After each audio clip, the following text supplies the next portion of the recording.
Creature Commandos, the real start of DCU or just more hype? Finally, the much anticipated animated series Creature Commandos has been released. I call it much anticipated because it marks the debut of the DC Universe, the DCU, under the direction of James Gunn. The series has already been met with critical acclaim, boasting a 93% critical score and 80% audience score on Rotten Tomatoes. With these two pillars of hype being the supposed launch of DCU and receiving rave reviews, does Creature Commandos live up to the expectations? Let's break it down. Is Creature Commandos truly the beginning of the DCU? To be honest, I don't think so. The series itself provides evidence that it's not entirely the beginning. Here is why. The series opens with Amanda Waller assigning Rick Flag Sr. to lead the Creature Commandos on a mission to stop Cersei from taking over Polokistan and protect the royal family. From this setup, we learn the following. 1.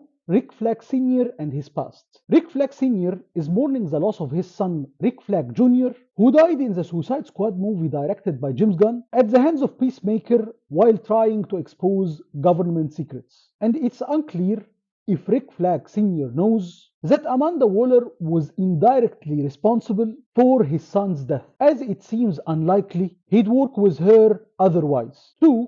Weasel's return. Weasel, one of the Creature Commandos, was part of the ill-fated Task Force X team that was massacred at the beginning of the Suicide Squad. He survived by sheer luck, as revealed in that film's post-credit scene. 3.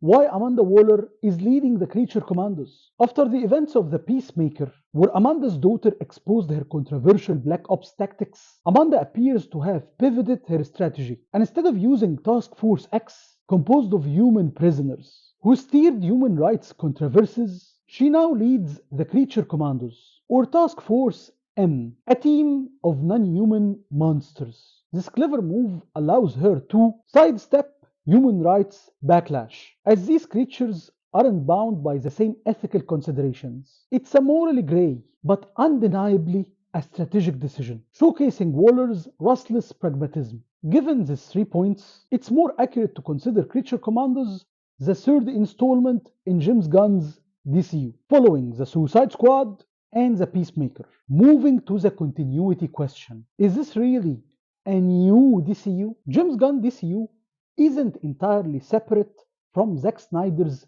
DCEU. Several elements carry over. Actors like Viola Davis as Amanda Waller, Margot Robbie as Harley Quinn, Joel Kinnaman as Rick Flag Jr., and even Jay Courtney as Captain Boomerang remain unchanged. However, both Rick Flag Jr. and Captain Boomerang were killed in the Suicide Squad. Rick Flag Jr. during his confrontation with the Peacemaker, and Captain Boomerang in the opening ambush. Despite their death, their inclusion ties James Gunn's DCU to the legacy cast of Zack Snyder's DCEU. Also, at the end of the Peacemaker, after saving the day, Peacemaker encounters the Zack Snyder era DCEU Justice League. While the scene is largely comedic and pokes fun at the Justice League team, it also subtly confirms that the Justice League, originally part of the DCEU, is still tied to James Gunn's DCU. Even James Gunn has acknowledged the confusion surrounding this continuity and has stated that it will be addressed in the future projects. However, this scene shows that Gunn didn't entirely start from scratch. Instead,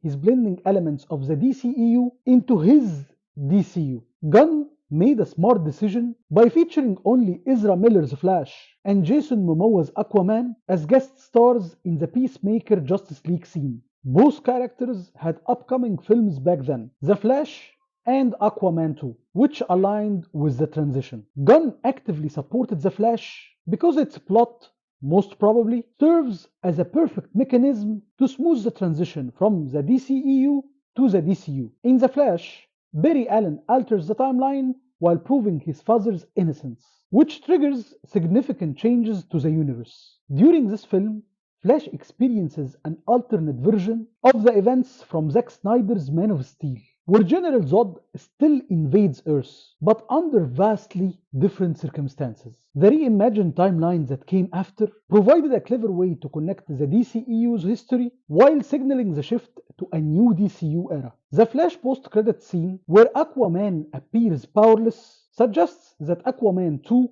despite being released after The Flash, takes place before the timeline reset.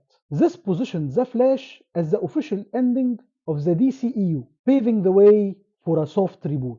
This soft reboot allows for elements of the Suicide Squad cast to carry over while completely reimagining the Justice League. Meanwhile, Blue Beetle has been confirmed as part of the new DCU, placing it in a unique position as a fresh title unconnected to the DCEU. Based on this structure, Blue Beetle is likely the third title in the DCU, making Creature Commandos actually not the first and not even the third, but the fourth entry in Gunn's new universe. This approach demonstrates Gunn's thoughtful strategy, ensuring a smoother transition rather than an abrupt break, while balancing legacy elements with a fresh storytelling. So with Creature Commandos no longer holding the distinction of being the first title in the DCU, it now relies solely on its critical acclaim to justify the hype. But is it truly that great? Regarding the hype factor, does Creature Commandos really deliver? Here are my thoughts on the first two episodes. Let's begin with what I liked. What I liked? Focused plot.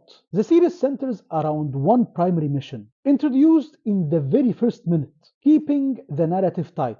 Character dynamics. The rebellious spirit of the Creature Commandos is evident, whether it's the Bride sneaking out at night or Dr. Phosphorus clashing with Rick Flag Sr.